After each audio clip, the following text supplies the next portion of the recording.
Hi students, good day. Yesterday we have discussed analytic method, whereas analytic and synthetic methods are in combo form, like inductive and deductive method. In previous class we discussed analytic method. Today we are going to discuss synthetic method, and after that the differences between these two, analytic and synthetic methods. Okay. So I think all of you understand, all of you understood the analytic method. Okay. So uh, let us start this session with basic demerits of this synthetic method, which leads to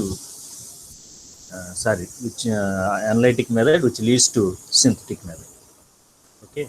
So what is the basic demerit of analytic method? So the solution of the problem will not be completed. The proof of the theorem will not be completed. Only through analysis we may know how to prove the theorem, otherwise how to solve a problem. So through analysis, through analytical method, by using analytical method, we may get the way of solution to solve a problem. We may get the way of proof to prove a theorem. So this is the main demerit. So here demerit is the solution of the problem will not be completed. Only we may know how to solve the problem and how to prove a theorem. Otherwise, in case of constructions, how to construct a geometrical figure.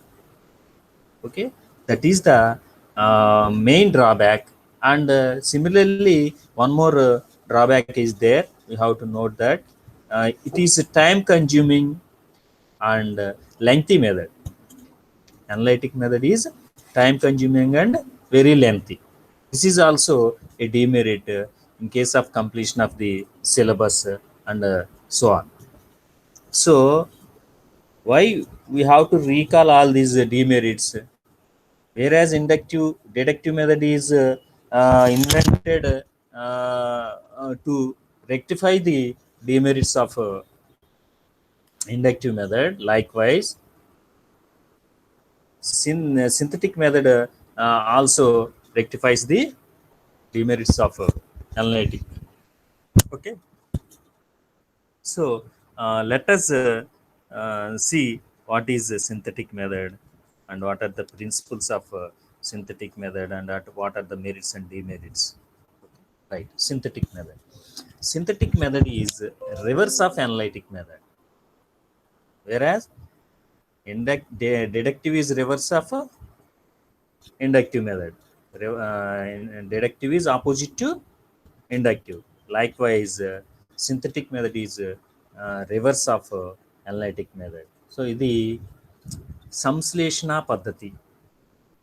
Synthetic method means సంశ్లేషణ పద్ధతి. సంశ్లేషణ పద్ధతి అనేది విశ్లేషణ పద్ధతికి ఆపోజిట్లో ఉంటుంది.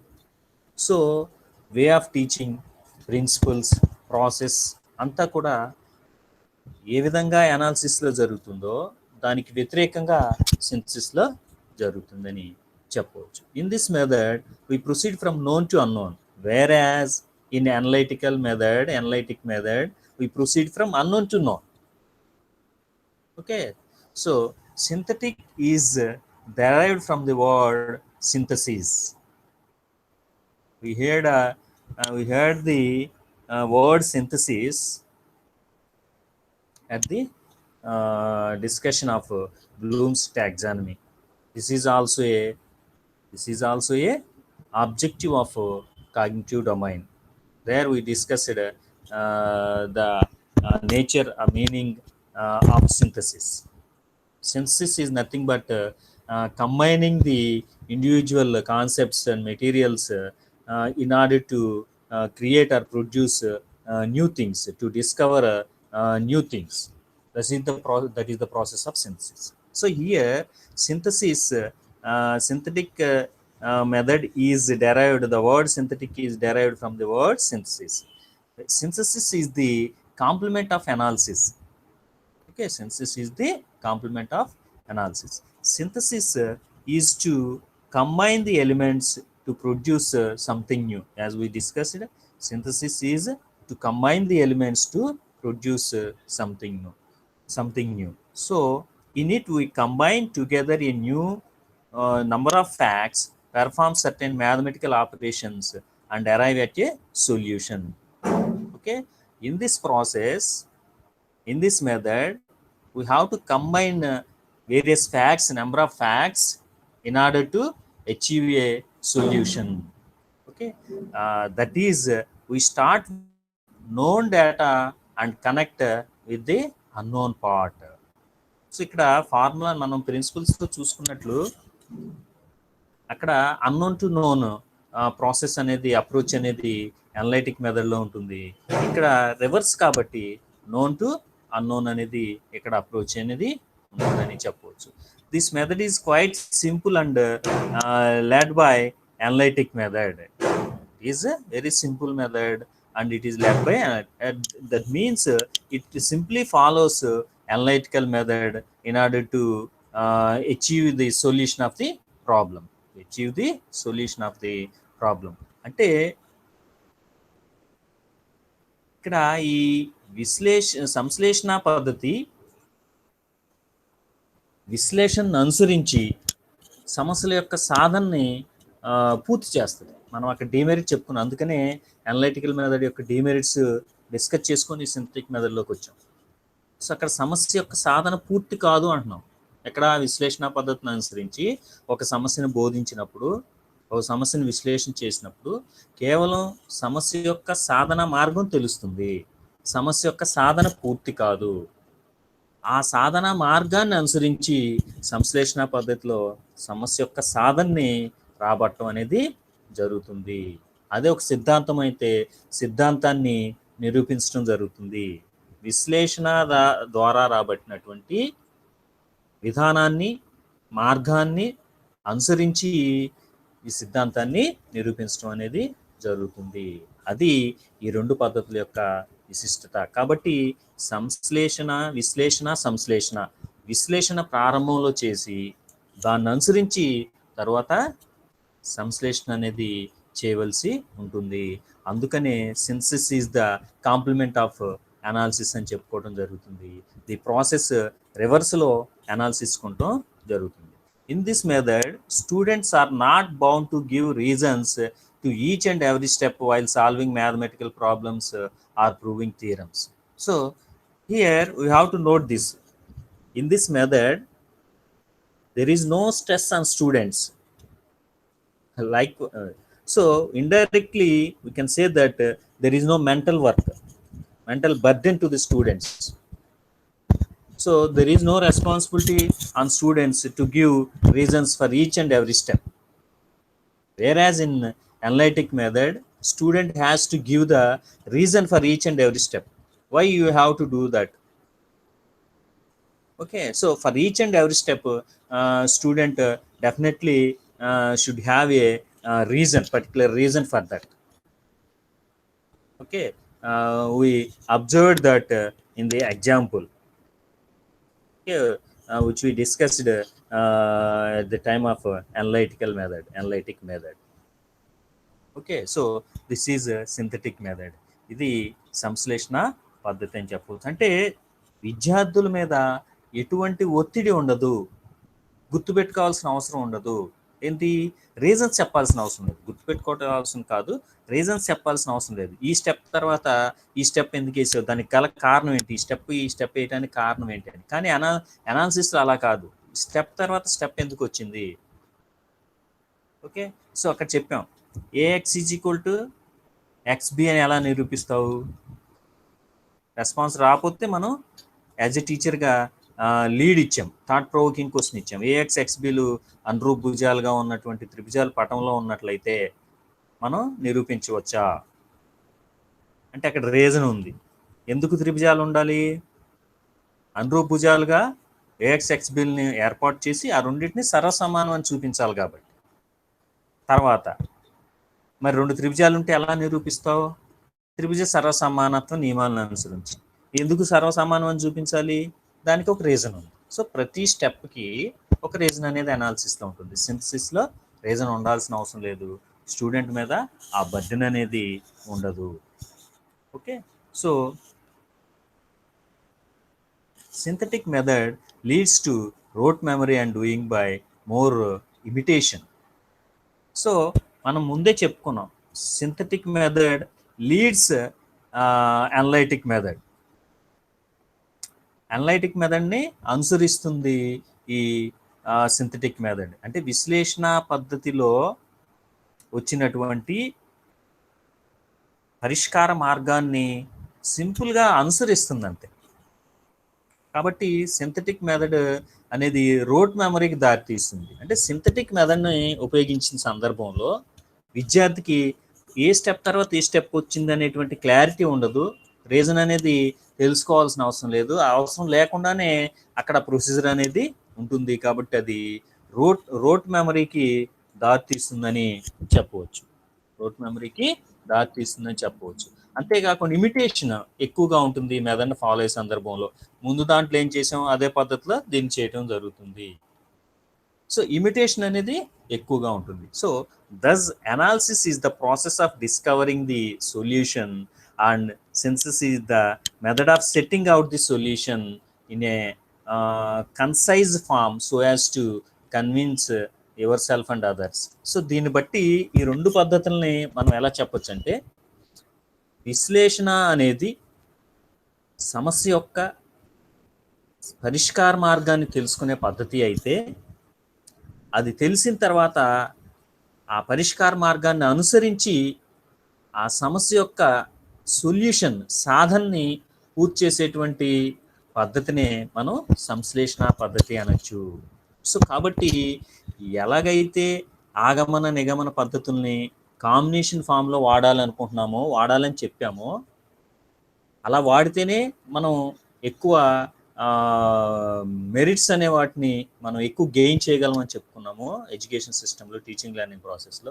అదేవిధంగా analysis and synthesis method, analytic and synthetic methods రెండు కూడా కాంబినేషన్ ఫామ్లో యూజ్ చేసినప్పుడే. సో రెండింటిని ఐసోలేట్గా యూజ్ చేస్తే, సో ఓన్లీ అనాలిసిస్ వాడినాం, అక్కడ కూడా ప్రయోజనం ఉండదు. సో అనాలిసిస్ వాడటం వల్ల, అనలైటిక్ మెథడ్ వల్ల మనం మెరిట్స్ చూసాం, చాలా మెరిట్స్ ఉన్నాయి. ఇంటలెక్చువల్స్ పవర్స్ డెవలప్ అవుతాయి, స్టూడెంట్ మీద స్ట్రెస్ ఉండదు, in case way of proof మర్చిపోయినా కూడా మళ్ళీ అనాలిసిస్ చేసి దాన్ని ఎస్టాబ్లిష్ చేసుకోవచ్చు. సో ఇలా చాలా మెరిట్స్ చెప్పుకున్నాం. అయినా సరే దాన్ని ఇండివిజువల్గా అదే మెథడ్ ఒక్కదాన్ని ఉపయోగించినట్లయితే అక్కడ డిమెరిట్స్ చెప్పుకున్నాం. సమస్య యొక్క సాధన పూర్తి అవ్వదు, సమస్య పరిష్కార మార్గం తెలుసుకోగలం కానీ సాధన పూర్తి అవ్వదు. సాధన పూర్తి అవ్వాలంటే ఈ సింథటిక్ మెథడ్ అనేది ఉండాలి. కాబట్టి టీచర్ ఎప్పుడు కూడా థియరమ్స్ కానీ, ప్రాబ్లమ్స్ కానీ, కన్స్ట్రక్షన్స్ కానీ చేసే సందర్భంలో ఈ రెండు మెథడ్స్ని కాంబినేషన్ ఫామ్లో యూజ్ చేసినట్లయితే మంచి అచీవ్మెంట్ని చూసే అవకాశం ఉందని చెప్పవచ్చు. So synthesis without analysis is dogmatic. So కాబట్టి మరలా ఇక్కడ ఓన్లీ అంటే ఎలాగైతే సింథసిస్ లేకుండా అనాలిసిస్ అనేది ఫుల్ఫిల్ కాదు, టీచింగ్ లెర్నింగ్ ప్రాసెస్ ఫుల్ఫిల్ చేయదని చెప్పుకున్నాము, అదేవిధంగా సింథసిస్ కూడా అనాలిసిస్ లేకుండా సింథసిస్ అనేది మనం ఊహించడానికి సరిపోదు అని చెప్పవచ్చు. Therefore, the mathematics teacher should use both analytic and synthetic methods together. ఈ రెండింటిని కలిపి యూజ్ చేయాలి. So this is the synthetic method. So see the principles of synthetic method, whereas this is reverse to the analytic method. Principles also reverse to the analytic method. So hypothesis to conclusion, known to unknown, concrete to abstract. Known to unknown, concrete to abstract. These are the principles of synthetic method. Let us discuss the same example in synthetic method also. So in analytic method, we find the way of solution to prove the theorem. So based on that, we have to prove the theorem in a systematic order.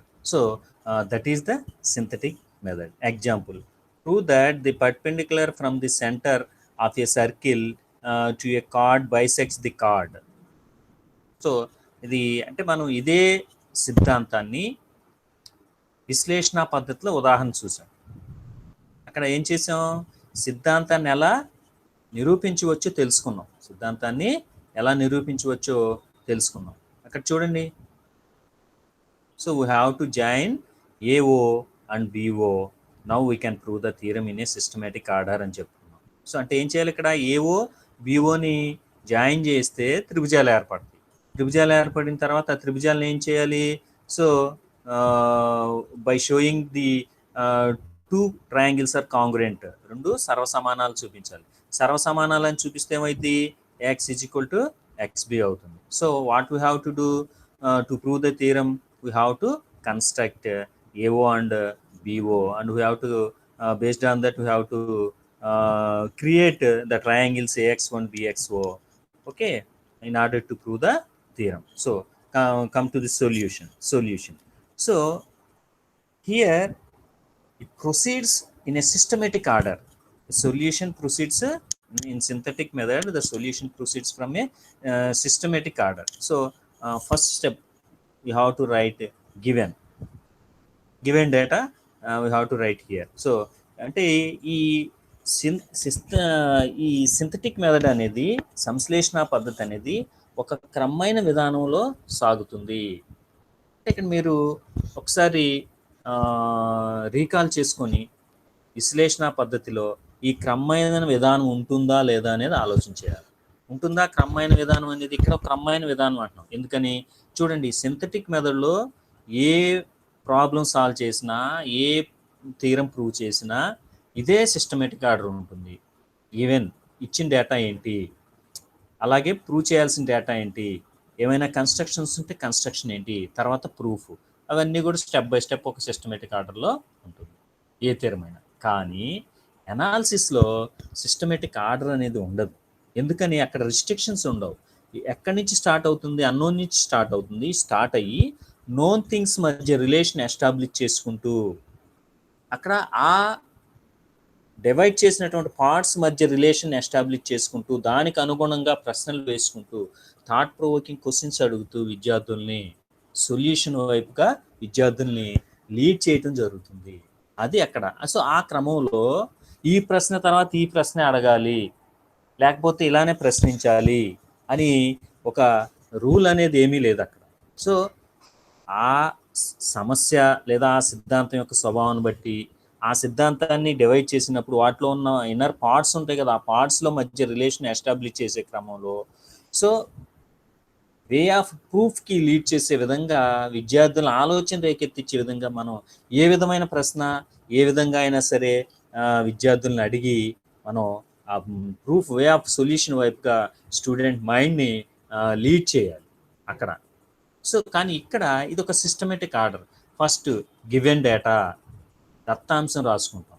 తర్వాత to prove, సారాంశం రాసుకుంటాం. తర్వాత నిర్మాణం, theorem అయితే నిర్మాణం రాస్తాం, లేదంటే proof రాస్తాం. థియరంలో కూడా, ప్రాబ్లంలో కూడా ఏమైనా ఎడిషనల్ కన్స్ట్రక్షన్ ఉంటే అది కూడా ఇక్కడ రాసుకుంటాం. ఆ తర్వాత ఉపపత్తి లేదా సాధన ఇక్కడ వరుసగా రాస్తాం. సో ఇది సింథసిస్ మెథడ్. సో చూడండి, ఆ థియరంలో given O is the center of the circle, AB is the chord, OX is the perpendicular drawn from the center to chord. Okay, ఇవి ఇచ్చిన విషయాలు. అంటే according to the statement of the theorem, these 3 points are the given data. Okay, O అనేది వృత్తం యొక్క కేంద్రం, AB అనేది వ్యాసం కానట్టి ఒక జా, అలాగే OX అనేది కేంద్రం O నుండి AB జాగ్ గీసినటువంటి ఒక లంబరేఖ. ఇది ఇచ్చిన data. Prove చేయాల్సిందేంటి?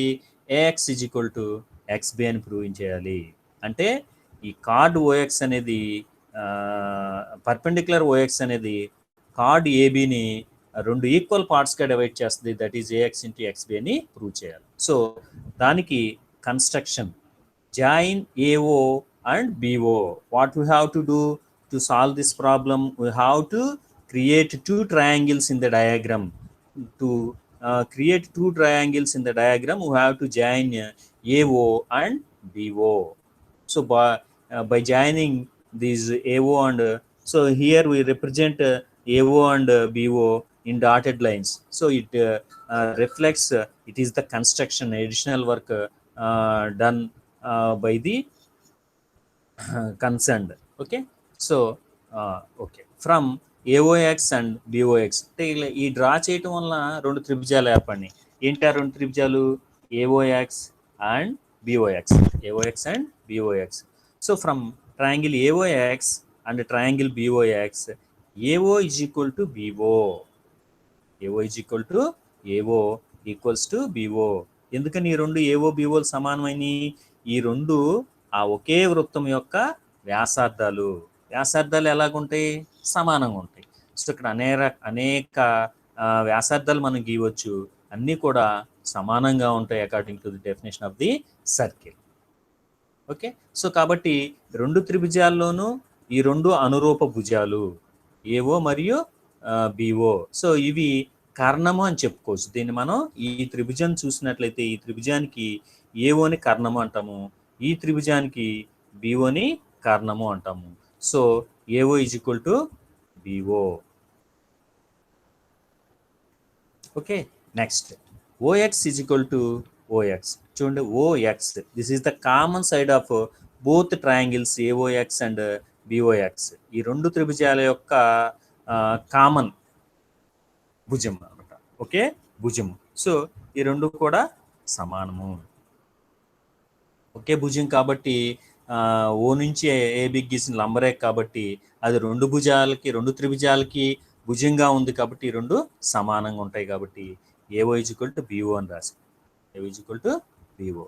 Next OX is equal to OX అని రాశాం.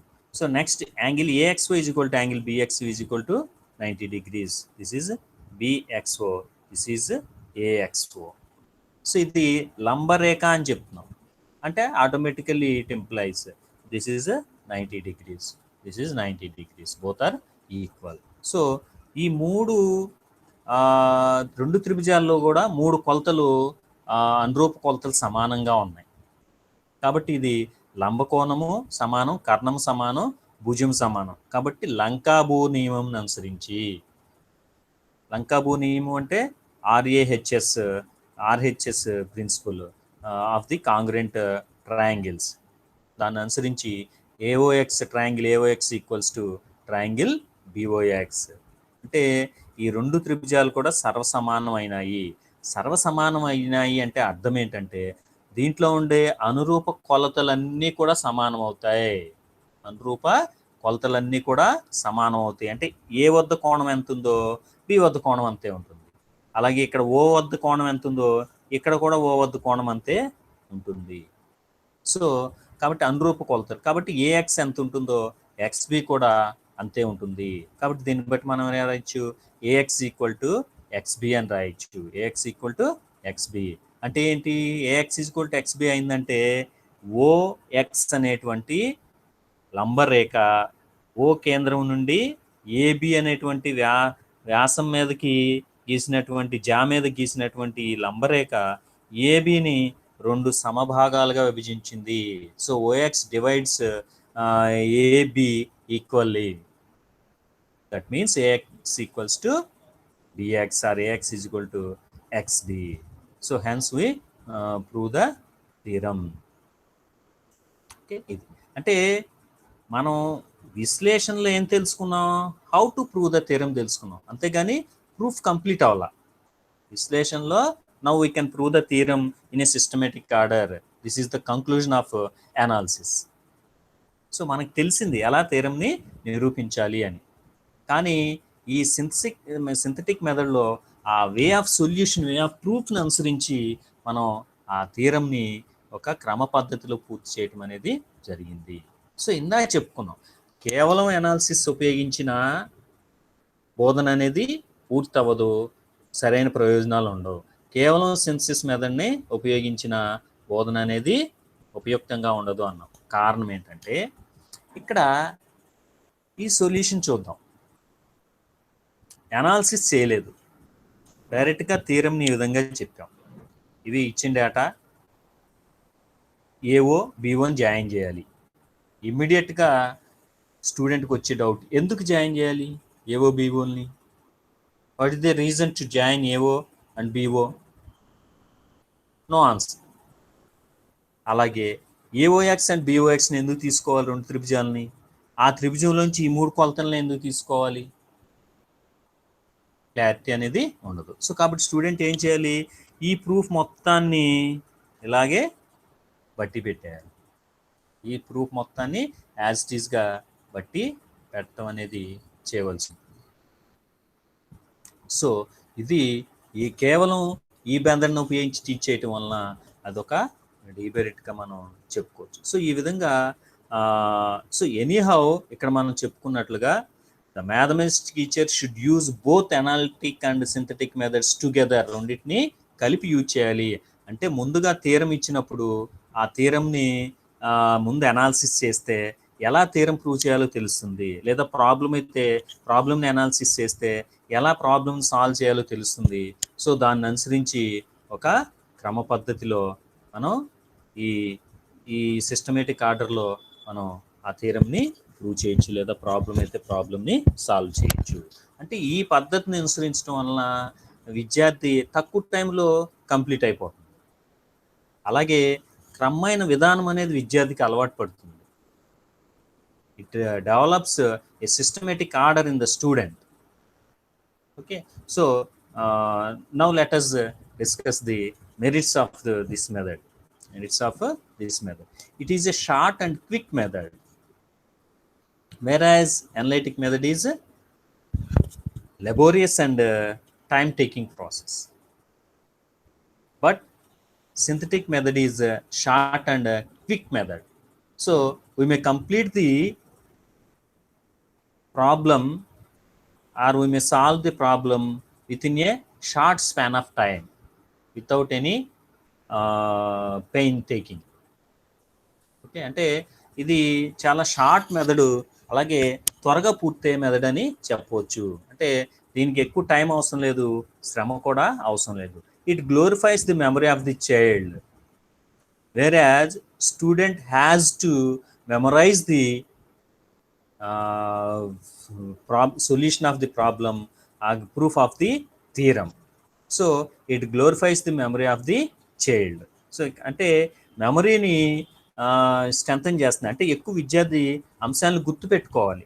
థియరం యొక్క ప్రూఫ్ కానీ, ప్రాబ్లం యొక్క సొల్యూషన్ కానీ, స్టెప్స్ అవన్నీ గుర్తుపెట్టుకోవాలి. ఆ గుర్తుపెట్టుకునే క్రమంలో మెమరీ పెరుగుతుంది అని చెప్పుకోవచ్చు. Okay, it formulates records and presents concisely the discovered facts. అంటే ఈ కనుక్కోబడినటువంటి భావనల్ని, నియమాలని ఒక క్రమ పద్ధతిలో ఏర్పాటు చేయటం అనేది, రికార్డ్ చేయటం అనేది, లేదా ప్రజెంట్ చేయటం అనేది ఈ పద్ధతి యొక్క ప్రత్యేకతగా మనం చెప్పుకున్నాము. So it is the compliment of analytical method అని చెప్పాము. ఇట్ ఫాలోస్ అనలైటికల్ మెథడ్ అని చెప్పాము. కాబట్టి అనలైటికల్ మెథడ్లో ఆవిష్కరించబడినటువంటి వే ఆఫ్ సొల్యూషన్ అనుసరించి దాన్ని ఒక క్రమ పద్ధతిలో రికార్డ్ చేయటం, ఫార్ములేట్ చేయటం, లేదా దాన్ని అనుసరించి ఆ ప్రూఫ్ని, థియరంని ప్రజెంట్ చేయటం, ప్రాబ్లమ్ని సాల్వ్ చేయటం అనేది దీంట్లో ఉన్నటువంటి ఇంకొక ముఖ్యమైనటువంటి మెరిట్గా చెప్పుకోవచ్చు. Accuracy is developed by this method. So అదే పనిగా ఒక సిస్టమేటిక్ ఆర్డర్లో ప్రాబ్లమ్ సాల్వ్ చేస్తున్నప్పుడు సిద్ధాంతాలని ప్రూవ్ చేస్తున్న క్రమంలో automatically accuracy will be developed. So it ఒమిట్స్ the trials and errors like in analysis. అంటే మీరు చూసారా, అనాలిసిస్లో ట్రయల్ అండ్ ఎర్రర్ ఉంటుంది. అంటే అక్కడ విద్యార్థి క్వశ్చన్ వేసిన సందర్భం, ఉపాధ్యాయుడు థాట్ ప్రొవోకింగ్ క్వశ్చన్ వేసిన సందర్భంలో కరెక్ట్ ఆన్సర్ రావచ్చు, రాకపోవచ్చు, ప్రయత్నం ఫెయిల్ అవ్వచ్చు, సక్సెస్ అవ్వచ్చు. ఆల్టర్నేటివ్గా మళ్ళీ ఉపాధ్యాయుడు మళ్ళీ క్వశ్చన్ పోస్ట్ చేసుకొని విద్యార్థి నుంచి కరెక్ట్ ఆన్సర్ రప్పించడానికి ప్రయత్నం అనేది చేయడం జరుగుతుంది. లేదా ఇంకొక క్లూ ఇవ్వటం ద్వారా విద్యార్థిని రైట్ ఆన్సర్ వైపు లీడ్ చేయడం అనేది జరుగుతుంది. సో అంటే అక్కడ ట్రయల్ అండ్ ఎర్రర్ అనేది అనాలిసిస్లో ఇన్వాల్వ్ అయి ఉందని చెప్పొచ్చు. కానీ ఇక్కడ ట్రయల్ అండ్ ఎర్రర్ అనేది స్కోప్ లేదు, డైరెక్ట్గా ప్రూఫ్ని ఒక సిస్టమేటిక్ ఆర్డర్లోనే చేయడం జరుగుతుంది. So this is the method of setting out the solution in a conscious form. So ఒక సమస్యల యొక్క సాధనని పూర్తి చేసేటువంటి పద్ధతిగా మనం చెప్పవచ్చు. క్లుప్తంగా సమస్య యొక్క సాధనని పూర్తి చేసేటువంటి పద్ధతిగా మనం సంశ్లేషణ పద్ధతి చెప్పవచ్చు. ఇట్ ఈజ్ ఇన్ఫర్మేటివ్ మెథడ్, అంటే సమాచారాన్ని అందించేటువంటి పద్ధతిగా మనం దీన్ని చెప్పవచ్చు. It take less time and less time to complete the syllabus. So అక్కడ డిమెరిట్ చెప్పుకున్నాం, ఏమని, సిలబస్ సకాలంలో పూర్తి అవ్వదు. By using analytic method, the teacher is unable to not unable to complete the syllabus within the given time limit. ఎందుకని అది lengthy process, అలాగే లెబోరియస్ time taking process, కాబట్టి సిలబస్ పూర్తి అవ్వదు. కానీ సింథటిక్ మెథడ్ అనేది short method and quick method కాబట్టి సిలబస్ని ఇన్ టైంలో పూర్తి చేసే అవకాశం ఉంటుంది.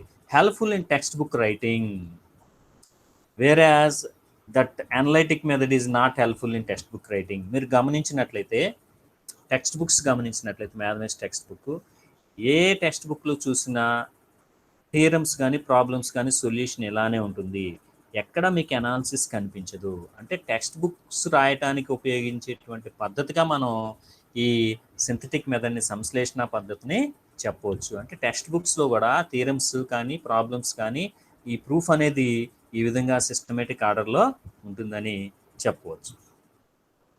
It provides opportunity to students to practice mathematical formulas and procedures. So ఇది ప్రాక్టీస్ బాగా ఉపయోగపడుతుంది.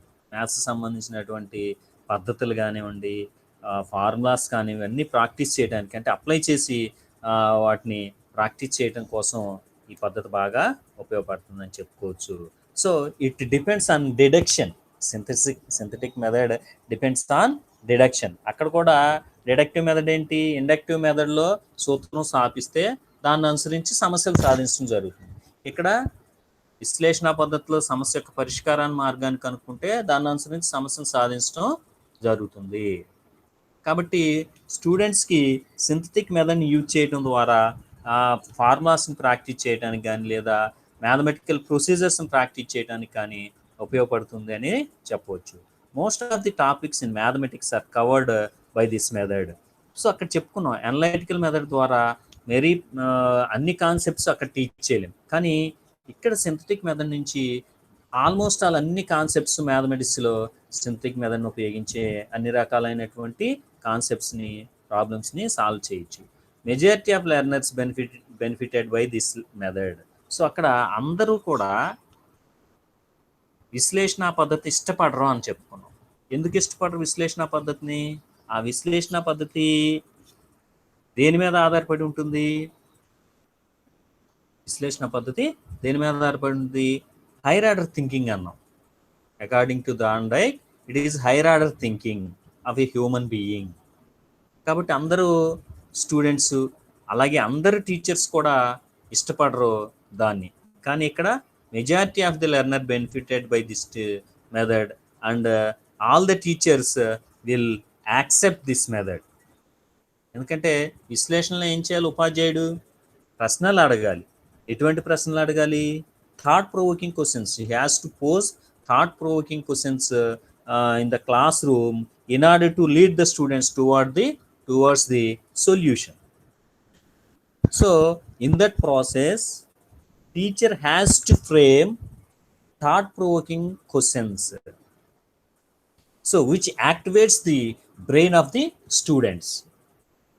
But here there is no possibility to pose thought provoking questions. Simply here the teacher follows or the student follows the way of solution. Okay, so he has to prove the theorem in a systematic procedure only. Okay, in that aspect every teacher will like this method. Every teacher will like this method and every student will like this method. ప్రతి విద్యార్థి కూడా ఈ బోధనా పద్ధతిని, ప్రతి ఉపాధ్యాయుడు ఈ బోధనా పద్ధతిని అనుసరించడానికి, ఉపయోగించడానికి ఇష్టపడతాడని చెప్పవచ్చు. సో ఎందుకని అక్కడ చెప్పుకున్నాం, ఈ స్టూడెంట్ మీద ఏ బర్డెన్ ఉండదు. ఈ స్టెప్ తర్వాత ఈ స్టెప్ ఎందుకు వచ్చిందని క్వశ్చన్ చేయరు ఎవరు, అటువంటి స్కోప్ లేదు. సో కాబట్టి ఇవి ఈ పద్ధతి యొక్క మెరిట్స్ అని చెప్పవచ్చు. Okay, let us see some demerits. It is not student centered, whereas analytic method is student centred. ఇది విద్యార్థి కేంద్రీకృత బోధనా పద్ధతి కాదు. అంటే ఇక్కడ విద్యార్థి కేంద్రీకృత బోధనా పద్ధతి కాదు అనేది ఏ సెన్స్లో చెప్తున్నాం అంటే, విద్యార్థికి ఇక్కడ ప్రాముఖ్యత అనేది ఉండదు, కేవలం రోట్ మెమరీకి ఇక్కడ ఇంపార్టెన్స్ ఉంటుంది. కాబట్టి in that sense I'm saying this is not a student centred method. It does not develop reasoning ability in the student. విద్యార్థులు ఎటువంటి తార్కిక శక్తుల్ని పెంపొందించదు. తర్కానికి స్కోప్ లేదు ఇక్కడ. విద్యార్థి ఆర్గ్యూ చేయాల్సిన అవసరం, తర్కాన్ని, లాజిక్ని ప్లే చేయాల్సిన అవసరం, యూజ్ చేయాల్సిన అవసరం అనేది ఇక్కడ లేదు. సో అనాలిసిస్లో వే ఆఫ్ సొల్యూషన్ కనుక్కుంటే దాన్ని అనుసరించి స్టెప్ బై స్టెప్ ఒక సిస్టమేటిక్ ఆర్డర్లో డెవలప్ చేసుకుంటూ రావటమే. So students have to remember so many steps without reasoning. So ఇక్కడ స్టూడెంట్స్ మీద చాలా స్ట్రెస్, బర్డెన్ అనేది ఉంటుంది. ఏం బర్డెన్ ఉంటుంది? స్టెప్స్ అన్నీ గుర్తుపెట్టుకోవాలి. ప్రతి సందర్భంలోనూ, ప్రతి సమస్య విషయంలోనూ స్టూడెంట్స్ ఆ స్టెప్లన్నీ గుర్తుపెట్టుకోవాలి. ఎందుకంటే ఇక్కడ రీజనింగ్ స్కోప్ లేదు, ఆ ప్రాబ్లం సొల్యూషన్ ఏ విధంగా వచ్చిందో స్కోప్ లేదు. ఇక్కడ మనం అనాలిసిస్ చేయకుండా ఇదే సమస్యని ఎలా చెప్పామనుకోండి, ఎందుకు ఏవోని కలపాలో తెలియదు, అలాగే రెండు త్రిభుజాలను ఎందుకు తీసుకోవాలో తెలియదు, ఆ రెండు త్రిభుజాల్లో ఈ వాల్యూస్నే ఎందుకు తీసుకోవాలో క్లారిటీ ఉండదు, చివరికి ప్రూఫ్ అనేది వచ్చేస్తుంది. కానీ అనాలిసిస్ చేస్తే క్లారిటీ ఉంటుంది. ఎందుకు ఏ ఓన్ కలపాలి, ఏ కామా ఓన్లు ఎందుకు కలపాలి, ఇక్కడ ఇచ్చాం ఏ కామా ఓన్లు కలపాలి. ఎందుకంటే రెండు త్రిభుజాలు ఏర్పడాలి. రెండు త్రిభుజాలు ఎందుకు ఏర్పడాలి? ఏఎక్స్ కామా ఎక్స్బీలు ఆ త్రిభుజాల యొక్క అనురూప భుజాలుగా ఉంటే సిద్ధాంతం నిరూపించవచ్చు. సిద్ధాంతం ఎలా నిరూపిస్తాం? ఆ రెండు త్రిభుజాలని సర్వసమానం అని చూపించడం ద్వారా. ఓకే, సో కాబట్టి ఇదొక డిమెరిట్గా మనం చెప్పుకోవచ్చు. It does not employ heuristic approach. So అన్వేషించాల్సిన ఆవశ్యకత అనేది ఎక్కడా విద్యార్థికి లేదు. కాబట్టి అన్వేషణ దృక్పథం అనేది, అన్వేషణ విధానం అనేది విద్యార్థి అనుసరించాల్సిన అవసరం లేదు. ఇన్ టర్మ్ అన్వేషణ దృక్పథం విద్యార్థిలో ఈ పద్ధతిని అనుసరించడం వలన, ఈ పద్ధతిని బోధనలో ఉపయోగించడం వలన పెంపొందించలేమని చెప్పవచ్చు. Students may get doubts in solving problems. సమస్యను సాధించే క్రమంలో విద్యార్థికి డౌట్స్ వస్తాయి. ఎందుకంటే ఆ స్టెప్ బై స్టెప్ ఎటువంటి లాజిక్, రీజనింగ్ లేదు. కాబట్టి ఈ స్టెప్ తర్వాత ఈ స్టెప్ ఎందుకు వేయాలి అని డౌట్స్ వచ్చే అవకాశం ఈ పద్ధతిలో ఉంది. అదే విశ్లేషణలో అయితే డౌట్ రాదు. ఎందుకని? ఆటోమేటిక్గా స్టెప్ వైజ్ క్లారిటీ అనేది ఉంటుంది కాబట్టి. So if student forget any mathematical proof, then it is very difficult to recall it step by step. అక్కడ అనాలిసిస్లో మర్చిపోతే, అనాలిసిస్లో ఒక కాన్సెప్ట్ మర్చిపోతే, లేదా ఒక థీరం సంబంధించి ఏదైనా ప్రూఫ్ మర్చిపోతే ఆటోమేటిక్గా మళ్ళీ అనాలిసిస్ చేసి దాన్ని రీకాల్ చేసుకునే అవకాశం ఉంటుంది. ఇక్కడ కనుక మర్చిపోతే ఈ పద్ధతిని ఉపయోగించే సందర్భంలో, కేవలం ఈ పద్ధతిని ఉపయోగించే బోధన చేసే సందర్భంలో ప్రూఫ్ మర్చిపోతే, ఎక్కడైనా మధ్యలో ఒక స్టెప్ మర్చిపోతే ఆటోమేటిక్గా థీరం గుర్తురావటం, ఆ స్టెప్స్ గుర్తురావటం అనేది చాలా కష్టంగా ఉంటుంది. It leads to rote memory. బట్టి పెట్టేటువంటి విధానానికి ఇది దారి తీస్తుంది, ప్రోత్సహిస్తుంది అని చెప్పుకోవచ్చు. అంటే విద్యార్థి ఎప్పుడు కూడా బట్టి పెట్టాలి. ఈ ప్రూఫ్లో ఎటువంటి రీజన్స్ విద్యార్థికి తెలియపోయినట్లయితే, ఈ ప్రాబ్లమ్ని ఎగ్జామినేషన్లో ఇచ్చినప్పుడు రాయాలంటే ఏం చేయాలి విద్యార్థి? ఈ మొత్తాన్ని యాజ్ ఇట్ ఈజ్గా has to memorize this proof steps without any logic and without any reason, without knowing any logic and reason. So అది కూడా ఒక డ్రాబ్యాక్గా మనం చెప్పవచ్చు. It does not give full satisfaction to the students. It does not give full satisfaction to the student. స్టూడెంట్స్కి ఎటువంటి satisfaction కూడా, పూర్తి satisfaction ఈ పద్ధతిలో బోధన చేసినప్పుడు కలగదని చెప్పవచ్చు. Okay, this is the simply about synthetic method. అయితే ఇక్కడ మనం యంగ్ అనలైటిక్ మెథడ్ను ఉపయోగించి అనలైటిక్ మెథడ్ గురించి ఒక స్టేట్మెంట్ ఇవ్వటం జరిగింది. ఓకే, ఏమన్నాడు? గడ్డివాములోంచి సూది బయటపడుతుంది అన్నాడు విశ్లేషణ పద్ధతిని గురించి చెప్తూ. మరి సంశ్లేషణ పద్ధతి గురించి చెప్తూ ఏమన్నాడంటే గడ్డివాములో సూదిని వెతికినట్లుంటుంది అన్నాడు. గడ్డివాములో సూదిని వెతికినట్లుంటుంది అన్నాడు. సో గడ్డివామిలో ఒక సూదిని వెతకటం అంటే చిన్న పార్టికల్ని ఇట్స్ ఎ ఫూలిష్నెస్. అది మనం కనిపెట్టచ్చు, కనిపెట్టలేకపోవచ్చు. అంటే ఈ పద్ధతిని ఉపయోగించి బోధన చేసినప్పుడు విద్యార్థి దాన్ని అవగాహన చేసుకోవచ్చు, అవగాహన చేసుకోలేకపోవచ్చు. అవగాహన చేసుకోవడం కష్టమవుతుంది, గుర్తుపెట్టుకోలేడు. గుర్తుపెట్టుకున్న సందర్భంలో మళ్ళీ మర్చిపోతే మళ్ళీ రీకాల్ చేసుకోలేడు. ఇలా ఉంటుంది. అక్కడైతే గడ్డివాములోంచి చూడి దాని అంతట అదే బయటపడుతుంది. That is the strength of analysis. So కాబట్టి ఈ మెరిట్స్ డిమెరిట్స్ని బేస్ చేసుకొని ఈ రెండు పద్ధతుల్ని మనం కాంబినేషన్ ఫామ్లో టీచింగ్ లెర్నింగ్ ప్రాసెస్లో థియరమ్స్, ప్రాబ్లమ్స్, కన్స్ట్రక్షన్స్, జామెట్రికల్లో కన్స్ట్రక్షన్స్ టీచ్ చేసే సందర్భంలో ఇవి యూజ్ చేయాలి. So we have to use these two methods in the combination form while teaching problems or theorems or constructions in geometry. Okay, right. Now let us see the differences between analytic and synthetic method. ఈ రెండు పద్ధతుల మధ్య భేదాలని చూద్దాం. అంటే examination point of వ్యూలో ఇలా భేదాలు కూడా అడిగే అవకాశం ఉంది. కొన్ని సందర్భాల్లో ఆ మెథడ్స్ గురించి అడిగే అవకాశం ఉంది, లేదా భేదాల గురించి అడిగే అవకాశం ఉంది. అంటే భేదాలు కనుక అడిగితే ఆ క్వశ్చన్ ఎవాల్యుయేషన్, ఆ క్వశ్చన్ ఇవ్వడం యొక్క ఇన్నర్ మీనింగ్ ఏంటంటే రెండు మెథడ్స్ గురించి విద్యార్థికి ఎలా తెలిసింది, ఏ విధంగా ఎంత అవగాహన ఉంది అని తెలుసుకోవడం కోసం రెండు మెథడ్స్ని కంప్లీట్గా టెస్ట్ చేసినట్టు అవుతుంది. సో ఇక్కడ మీరు ఈ అనలైటిక్, సింథటిక్ మెథడ్స్ డిఫరెన్సెస్ చూసినట్లయితే అక్కడ మెరిట్స్, డిమెరిట్స్ ఏం చెప్తున్నామో ఇక్కడ ఇవన్నీ కూడా రిఫ్లెక్ట్ అవుతాయి అని చెప్పవచ్చు. So let us see the differences briefly. Analysis means breaking up into components. విశ్లేషణ అంటే సంయుక్తంగా ఉన్నటువంటి భావాన్ని విభజించటం, మీనింగ్ఫుల్ పార్ట్స్గా డివైడ్ చేయటం. Where synthesis means combining the elements to get something new. So ఇక్కడేమో సంయుక్తంగా ఉన్నదాన్ని మీనింగ్ఫుల్ పార్ట్స్గా డివైడ్ చేయటాన్ని విశ్లేషణ అంటే, విడివిడిగా ఉన్నటువంటి భావాల్ని కలిపి ఒక సొల్యూషన్ తీసుకురావటాన్ని మనం సంశ్లేషణ అంటున్నాము. Proceeds from unknown to known, conclusion to hypothesis, abstract to concrete, and complex to simple. Whereas synthetic method proceed from known to unknown, hypothesis to conclusion, concrete to abstract, and simple to complex. మనం ముందే చెప్పుకున్నాం synthetic method is quite opposite to and reverse to analytic method. అందుకని ఈ principles అన్ని reverse అయినాయి. ఇక్కడ unknown to known అంటే ఇక్కడ నోన్ టు అన్నోన్ అన్నాం. ఆ ప్రిన్సిపల్స్ అన్ని కూడా రివర్స్ ఫామ్లో ఇక్కడ ప్రజెంట్ చేయడం జరిగింది. Okay, next third one, it is based on inductive reasoning. Analytic method అనేది ఇండక్టివ్ రీజనింగ్ మీద డిపెండ్ అయి ఉంటుంది. అంటే అనలైటిక్ మెథడ్ యూజ్ చేసేటప్పుడు ఇండక్టివ్ రీజనింగ్ ఉపయోగించి అక్కడ సమస్య యొక్క పరిష్కార మార్గాన్ని తెలుసుకోవడం జరుగుతుంది. సో ఇక్కడ డిడక్టివ్ రీజనింగ్ అనేది, సో ఇక్కడ అనలైటిక్ మెథడ్లో రాబట్టినటువంటి పరిష్కార మార్గాన్ని అనుసరించడం మాత్రమే జరుగుతుంది. అదేవిధంగా డిడక్టివ్ రీజనింగ్ అంటే ఏంటి? డిడక్టివ్ మెథడ్లో ఏం చేస్తున్నాం? ఇండక్టివ్ మెథడ్లో స్థాపించినటువంటి, రూపొందించినటువంటి ఫార్ములాని అనుసరించి సమస్యలు చేస్తున్నాం. అందుకని ఇక్కడ డిడక్టివ్ రీజనింగ్ అనేది ఈ సింథటిక్ మెథడ్లో ఇన్వాల్వ్ అయి ఉంది. ఈ డిడక్టివ్ రీజనింగ్ మీద బేస్ అయ్యే సింథటిక్ మెథడ్ వర్క్ చేస్తుందని చెప్పవచ్చు.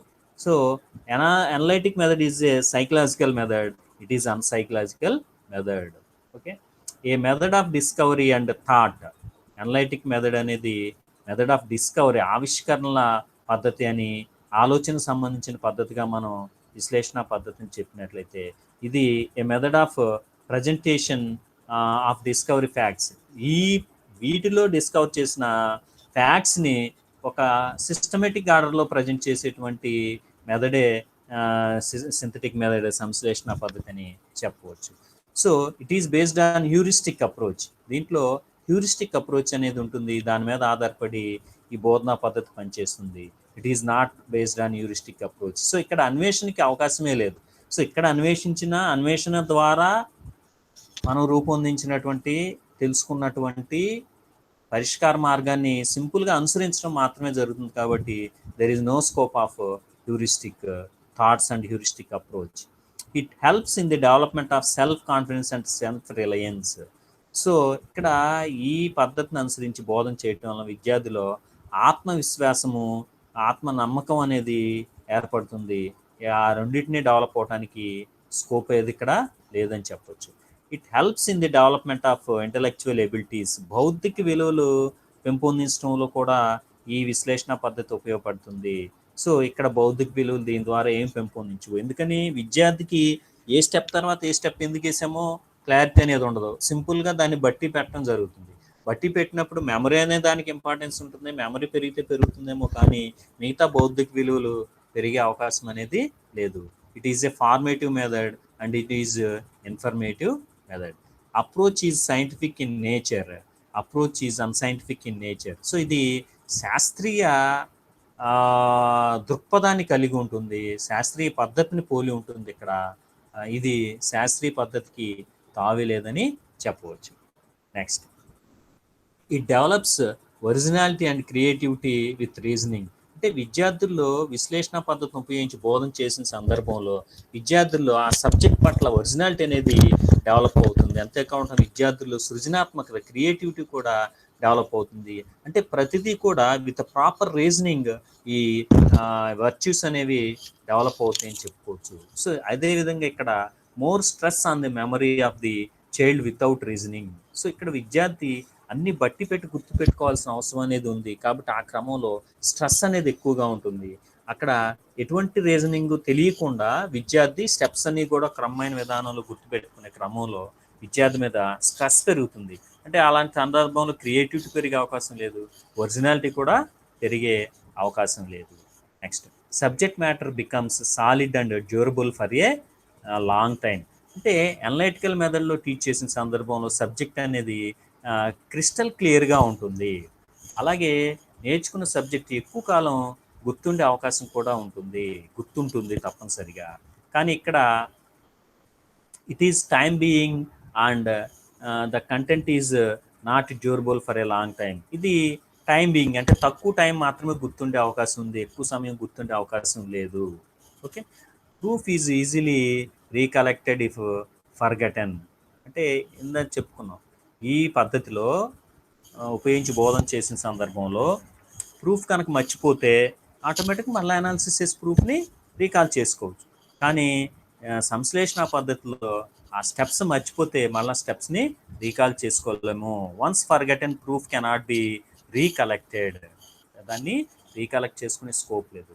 It is laborious and time consuming method. విశ్లేషణ పద్ధతి అనేది శ్రమతో కూడుకుంది మరియు ఎక్కువ టైం అనేది తీసుకుంటుంది. So here లెబోరియస్ means not physical labour, it's mental labour. So ఎక్కువ శ్రమ అనేది అంటే మెంటల్ పవర్స్ అన్నిటినీ అక్కడ డ్రైన్ చేయవలసి ఉంటుంది. అలాగే ఎక్కువ టైం తీసుకుంటుంది అనాలిసిస్ ప్రాసెస్లో. కానీ it is a short and quick method. Synthetic మెథడ్లో టైం ఎక్కువ తీసుకోదు, ఎందుకంటే ఒక వరుసగా స్టెప్స్ అన్ని వేసుకుంటూ వెళ్ళిపోతే థియరం అనేది కంప్లీట్ అయిపోతుంది. All the teachers and students doesn't like this method. విద్యార్థులు అందరు విద్యార్థులు ఈ పద్ధతిని ఇష్టపడకపోవచ్చు. కానీ ఈ పద్ధతిని, సింథటిక్ మెథడ్ని, సంశ్లేషణ పద్ధతిని అందరు విద్యార్థులు కూడా ఇష్టపడే అవకాశం ఉంటుంది. All the teachers and students like this method because here student does not apply any brain powers, just he has to simply follow the steps and he has to memorize the steps or procedure simply. So here a teacher also no responsibility of using brain powers all like that. So ఇక్కడ ఏం చేస్తాడు teacher కూడా ఆ థియరంని ప్రూఫ్లన్నింటినీ ఒక systematic ఆర్డర్లో గుర్తుపెట్టుకొని వస్తే అవన్నీ రాసేస్తే సరిపోతుంది. విద్యార్థి వాటిని కాపీ చేసుకొని వాటిని మెమరైజ్ చేసుకొని వాటిని ఎగ్జామ్లో రాయటం అనేది జరుగుతుంది. సో కాబట్టి ఇవి ఈ మెథడ్స్ యొక్క రెండు పద్ధతుల యొక్క డిఫరెన్సెస్గా మనం చెప్పుకోవచ్చు. సో ఇంకా ఈ మెథడ్స్ సంబంధించి ఇంకా డిఫరెన్సెస్ చాలా డిస్కస్ చేసే అవకాశం ఉంటుంది. సో ఇవి మేజర్ డిఫరెన్సెస్గా మనం చెప్పవచ్చు. సో ఇక్కడ ఎగ్జామినేషన్ పాయింట్ ఆఫ్ వ్యూలో ఇప్పుడు వరకు డిస్కస్ చేసినటువంటి ఈ రెండు కాంబినేషన్స్లో డెఫినెట్గా క్వశ్చన్ అనేది ఉంటుంది. So either in physics or in mathematics are in both, ఈ నాలుగిట్లోంచి మెథడ్స్లోంచి తప్పనిసరిగా రెండు లేదా ఎక్కువ సందర్భాల్లో దాంట్లో ఒకటి దీంట్లో ఒకటి కాంబినేషన్ అన్నా రావచ్చు, లేదా దాంట్లో ఒకటి దీంట్లో ఒకటి మెథడ్ అన్నా అడగచ్చు. కాబట్టి ఈ 4 మెథడ్స్లో తప్పనిసరిగా రిపీటెడ్గా క్వశ్చన్ అనేది వస్తూ ఉంటుంది. సో కాబట్టి ఎగ్జామినేషన్ పాయింట్ ఆఫ్ వ్యూలో కూడా మీరు దీనికి మంచి ప్రయారిటీ ఇవ్వాల్సిన ఆవశ్యకత అనేది ఉంటుంది. So students, what I'm directing you is take some examples and apply analytic and synthetic methods to the same example. So ఏదో ఒక థియరం తీసుకోండి, దానికి అనలైటిక్ మెథడ్లో అనాలిసిస్ క్వశ్చన్స్ రాయండి, అలాగే సింథటిక్ మెథడ్లో ప్రూఫ్ రాయండి. అలాగే ఒక ప్రాబ్లం తీసుకోండి, అలాగే దానికి సంబంధించి అనాలిసిస్ చేయండి, సింథసిస్ మెథడ్లో ఆ ప్రాబ్లం యొక్క సొల్యూషన్ని కంప్లీట్ చేయండి. సో ఇన్ కేస్ ఎవరైనా ఆ విధంగా చేసి ఉంటే, అప్లై చేసి ఉంటే, లేదా ఈరోజు సింథటిక్ మెథడ్ కూడా అయిపోయింది కాబట్టి అప్లై చేసి మీరు వాటిని వీలైతే వాట్సాప్ గ్రూప్లో పోస్ట్ చేయండి. Okay students, thank you, bye. Stay home and stay safe, students. Take care of you and your family members and the society. Okay, thank you.